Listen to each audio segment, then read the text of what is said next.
In the early stages, like for a child, when you've got a child that's really acting out in school and getting in trouble and skipping school, it needs to be addressed and figured out, immediately, because that's where it starts. As I probably got 11 or 12 years old, started, I guess, coming into puberty, I didn't feel like I fit in. I had some severe self-esteem issues and anxiety issues to the point that I would skip school to avoid going. Started experimenting with drugs and alcohol probably in the 6th grade. It just gave me this false confidence and this, I had friends now, and it was, of course, it was the wrong kind of friends. I found myself fitting in with the outcast crowd.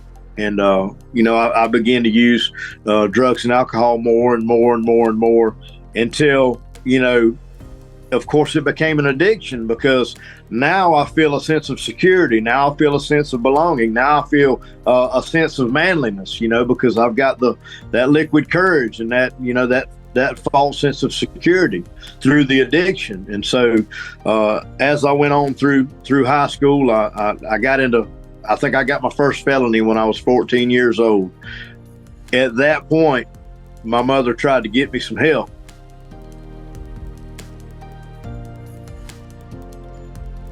They tried to do some psychological counseling with me and see what the underlying problem was, because other than my behavior that I hid pretty well most of the time, I was a good kid.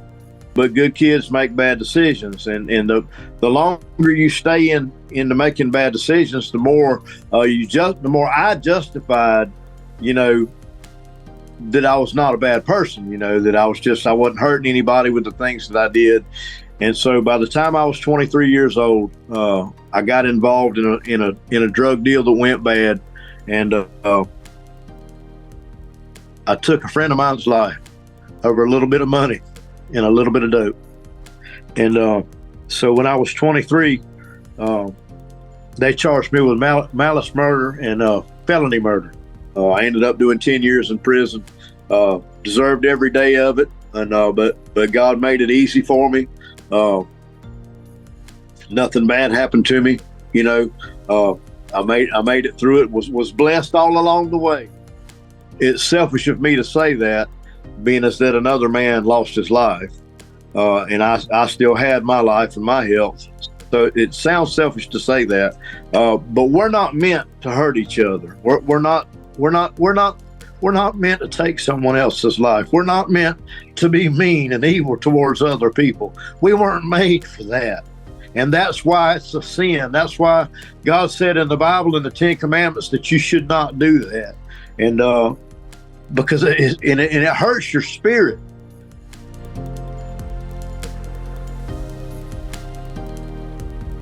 I think something that would have helped me a lot, and it's something we do, if it's not directly affecting us, we let stuff slide, because at the end of the day, it's somebody else's business what they do. If we're going to help people and we're going to care about people, we need to call it out for what it is. A lot of people say, well, that'll just rub me the wrong way and make me do even worse. Yeah, you just wanted to do it worse anyway. That's a cop-out in my opinion. If people would have let me know more boldly that, hey, man, you're messing up, you need to stop, how can we help you? I think maybe that would have helped.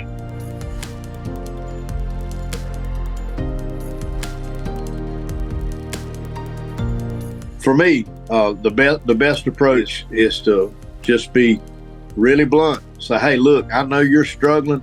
If there's any way I can help you, please talk to me. We don't want to see you die in your addiction. We don't want to see you die in your sin.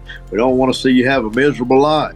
But that's the vital key part of it is people have to hold their hand out for the help. But then we need to not be, we don't need to be looked down on them, need to help them. But if there was anything I had to say to anybody who's lost, struggling, and suffering, it's that you don't have to anymore. You can take the steps, and that you can go through it. It's time to stop. It's time to grow up. It's time to face responsibility, and I believe that you can make it. That's what I'd like to tell most people. I believe that you can make it. I believe this with all my heart. You can go through it, and you'll come out the other side smelling like a rose.